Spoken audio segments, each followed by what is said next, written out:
69,000 शिक्षक भर्ती के सभी भाई और बहनों को मेरा नमस्कार। साथियों, ऑर्डर आने के बाद जो हम दलित पिछड़ों के साथ हुआ है वो बर्दाश्त नहीं हो रहा है। इसमें कहीं ना कहीं जो हमारे नेतृत्वकर्ता थे, जो टीम में बटे हुए थे, कहीं ना कहीं उनकी कमी दिखी है। चाहे वो पीएनपी या एससीईआरटी हो या कोर्ट में मनुवादी जो अधिवक्ता हैं वो हों, हमारे जो नेतृत्वकर्ता हैं उनकी इन चालों को समझ नहीं पाए कि वो लोग केवल हमको मूर्ख बना रहे हैं और हमारा समय और पैसा खराब करवा रहे हैं। कोर्ट में न्याय का हवाला देते रहे कि न्याय आपके साथ होगा और आपको जीत मिलेगी, लेकिन उनके अंदर जो मनुवादी सोच है जिसके कारण वो कभी भी हम लोगों का भला नहीं कर सकते हैं। चाहे वो अधिकारी हों, चाहे वो जज हों या वकील हों। आप लोगों को अगर याद हो तो मैं आपको थोड़ा सा याद दिला देता हूं कि जब कोर्ट में सुनवाई चल रही थी तो 6800 की तरफ से जो संजय भसीन सरकारी अधिवक्ता थे, उन्होंने जज साहब से एक बात कही थी कि जज साहब, हम लिस्ट को दोबारा से रिविजिट करना चाहते हैं। तो उन सरकारी अधिवक्ता ने तो अपनी मंशा तभी स्पष्ट कर दी थी, तभी सभी लोगों को समझाना चाहिए था कि सरकार केवल दिखावा कर रही है और कुछ नहीं। लेकिन उस समय किसी ने भी उन सरकारी अधिवक्ता की बातों पर ध्यान नहीं दिया। साथियों, मैं आपको बता दूं कि मैं भी कोर्ट में लगभग 2-3 साल रहा हूं और मुझे पता है कि शाम को या दोपहर में जो कैंटीन होती है उसमें सारे अधिवक्ता इकट्ठे हो जाते हैं और किस तरह की बातें करते हैं ये मुझसे बेहतर कोई नहीं जानता। जब किसी के केस को लेते हैं तो जो आदमी केस देता है उसको इतने विश्वास में ला देते हैं कि हम आपके साथ बुरा नहीं होने देंगे और आपको जीत तक पहुंचाएंगे। आपके केस में बहुत दम है और आपके पास बहुत अच्छे अच्छे सबूत हैं जिससे फैसला आपके पक्ष में आएगा और आपको लड़ने के लिए तैयार कर देते हैं। आप लोगों को इतना मोटिवेट करते हैं कि जो लड़ने वाला बंदा है उसको इतना विश्वास हो जाता है कि जीत हमारी ही होगी और जो हमारे सामने लड़ने वाला है वो पराजित होगा।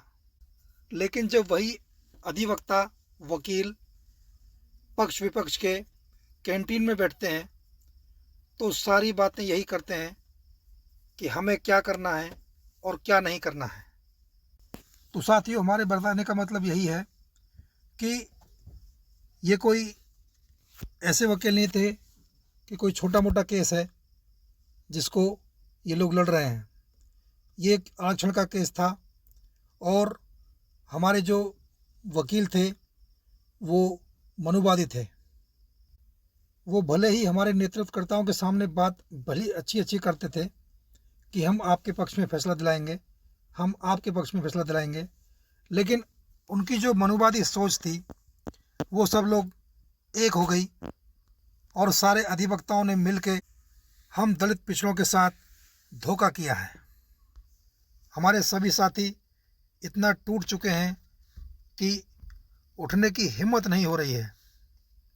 यहाँ तक कि आप लोग को विदित होगा कि हमारे एक भाई ने जो सुसाइड किया है उसका दर्द हम लोग को भी है। बाकी और दो की जो खबर आई है उसका अभी कुछ क्लियर नहीं हुआ है। तो साथियों, कोई भी हमारा साथी डिप्रेशन में ना आए और ऐसा कोई कदम ना उठाए। आप लोग अपने आप को संभालिए और एक नई ऊर्जा के साथ अपने आप को खड़ा कीजिए और सारी स्थिति को देखते हुए, जानते हुए, समझते हुए अपने आप को मजबूत कीजिए और संघर्ष करने के लिए खड़े हो जाइए। अब शायद आप लोग मनुवादी लोगों की सोच को समझ चुके होंगे और हम सभी साथियों से एक निवेदन करते हैं कि हमारी बातों को समझते हुए आप सभी लोग अपने नेतृत्वकर्ताओं को ये समझाएंगे कि किसी की बातों में आने से पहले 100 बार सोचें कि हम लोगों के साथ कितनी बड़ी घटना को अंजाम दिया गया है। इन लोगों ने हम लोगों को आर्थिक, मानसिक, शारीरिक कितना कष्ट दिया है, उस सब को सोचने के बाद ही इन सब पर विश्वास करें।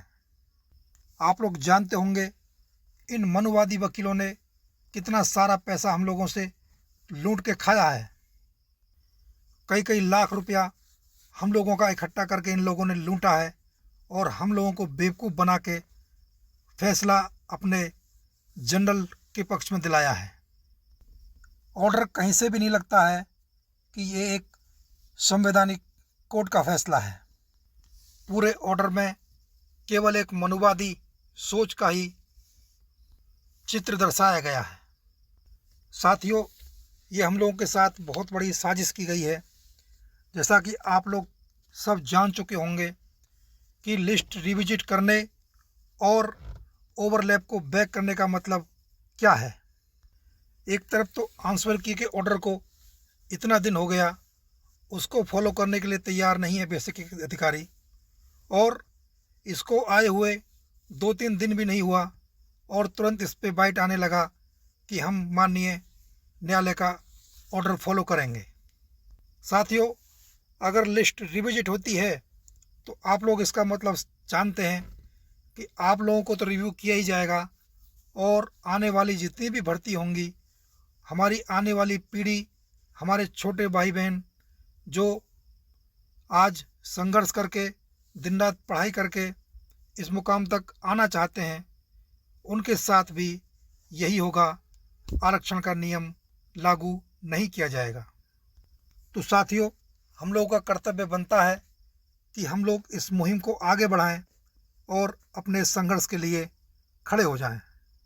आप लोग देख पा रहे होंगे सोशल मीडिया के माध्यम से कि हमारे 800 के साथी संघर्ष के लिए तैयार हो गए हैं और पिछले 3-4 दिनों से अपने संघर्ष को जारी रखे हुए हैं।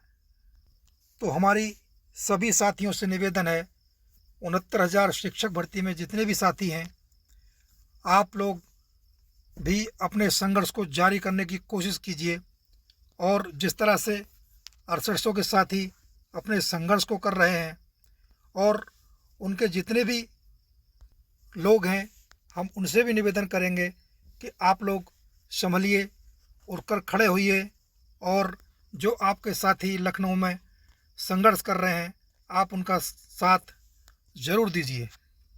जब तक आप लोग अपने साथियों का साथ नहीं देंगे, आप लोग ऐसे ही परेशान रहेंगे और आपके साथ न्याय में बहुत ज़्यादा देरी होगी। आप लोग अगर जल्दी उनका साथ देते हैं तो हो सकता है कि बहुत जल्द आपको सफलता मिल जाए। और हमारे 13,156 के साथी इस भ्रम में है कि हम लोग क्या करें, हम लोग 6800 का साथ दें या ना दें, अपना संघर्ष कहाँ से स्टार्ट करें, केवल अपने नेतृत्वकर्ताओं पर ही निर्भर है। तो साथियों, ये लड़ाई कोई 6800 और 1356 की नहीं रह गई है। आप सब लोग को खड़ा होना पड़ेगा, अपने संघर्ष को जारी रखना पड़ेगा, तभी आप लोग के साथ न्याय होगा। साथियों, आप लोग एक बात सोचकर देखिए कि जनरल वर्ग के जो लोग हैं या जो सरकारी महकमे में हैं, चाहे वो कहीं भी हैं, अपने आने वाली पीढ़ी के लिए कितना सोच रहे हैं कि हम लोगों का आरक्षण कैसे ख़त्म किया जाए। यहाँ तक कि बेसिक में जो 6800 अवैध नौकरी कर रहे हैं, वो फंड की व्यवस्था करते हैं ताकि अपने आने वाले समाज के लिए भला हो, और जो अधिवक्ता हैं वो भी इनके लिए फ्री केस लड़ते हैं जैसा कि जनरल वर्क की टीम द्वारा बताया गया है कि हमारे जो समाज के वकील हैं वो हमारे लिए फ्री केस लड़ते हैं। तो बताइए, वो लोग अपने आने वाली पीढ़ी के लिए इतना सोच रहे हैं और आप लोग को आपस में बांट रखा है। आप लोग आपस में ही इतने एक दूसरे से नफरत करते हैं कि अपने आने वाली पीढ़ी के बारे में सोचने का समय ही नहीं है। साथियों, आपसे विनती करते हैं कि इस ईर्ष्या को भूल जाइए। आप लोग इस समय की मांग है कि आप लोग एक हो जाएं। हमारा कहने का मतलब ये नहीं है कि इस भर्ती के बारे में एक हों। ये आपकी स्वेच्छा है कि आपको क्या करना है क्या नहीं करना है। हम लोग का कहने का मतलब ये है कि आने वाली पीढ़ी और हम लोग जो प्रेजेंट में नौकरी पाए हुए हैं या नौकरी पाने जा रहे हैं, सभी से निवेदन है कि आप लोग उन सबसे रिक्वेस्ट करें जो नौकरी कर रहे हैं कि आप लोग के साथ ऐसा होने वाला है तो आप लोग भी खुलकर साथ दें, अपने समाज के लिए फंड की व्यवस्था करें।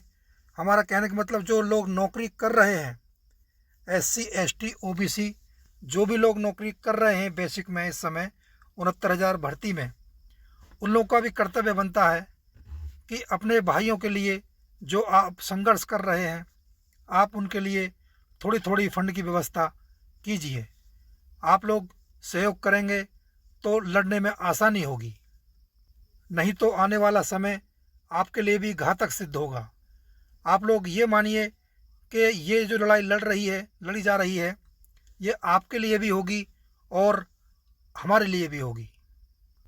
तो हमारे सभी साथियों ने कैसे कैसे करके पैसे की व्यवस्था की और इन मनुवादी वकीलों के पेट भरे, लेकिन इन लोगों ने हमारे साथ बहुत ज़्यादा धोखा किया है।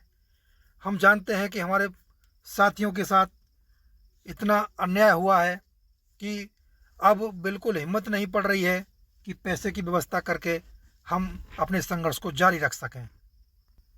69,000 भर्ती में जो SC ST OBC भाई नौकरी कर रहे हैं, आप लोग यदि हमारी इस वीडियो को सुने तो आप लोग भी थोड़ी थोड़ी व्यवस्था कीजिए ताकि आपकी लड़ाई हम बाहर रह के लड़ सकें। साथियों, बातें करने के लिए बहुत हैं, लेकिन हम उम्मीद करते हैं कि आप लोग हमारी इन बातों को समझ चुके होंगे और हमारी इन बातों को अपने उन साथियों तक जरूर पहुंचाएंगे जिनको सबको मिलकर लड़ना बहुत ही ज़रूरी है। आप लोग हमारी इस ऑडियो को उन साथियों तक जरूर पहुंचाएं जो इस समय 69,000 शिक्षक भर्ती में SC ST OBC में जो नौकरी कर रहे हैं, उन तक ये बात जरूर पहुंचाइए ताकि वो लोग समझ सकें कि आपकी लड़ाई केवल जो बाहर हम लोग संघर्ष कर रहे हैं वही लड़ सकते हैं, वही आपको बचा सकते हैं, नहीं तो आपको कोई नहीं बचा सकता है। तो साथियों, आप लोग यदि हमारी इन बातों से सहमत हों तो आप लोग हमारी इस वीडियो को ज़्यादा से ज़्यादा शेयर कीजिएगा ताकि सभी को ये बातें समझने में आसानी हो और संघर्ष करने के लिए खड़े हो सकें। साथियों, हमारे इस YouTube चैनल को भी आप लोग ज़्यादा से ज़्यादा सब्सक्राइब करें ताकि ऐसी और मोटिवेशन वीडियो और सही जानकारी आप लोगों तक हम पहुंचा सकें। ठीक है साथियों, वीडियो देखने के लिए बहुत बहुत धन्यवाद। वीडियो को ज़्यादा से ज़्यादा शेयर करें ताकि सभी साथियों तक हमारी ये बातें पहुंच सकें। ठीक है साथियों, आगे फिर मिलते हैं।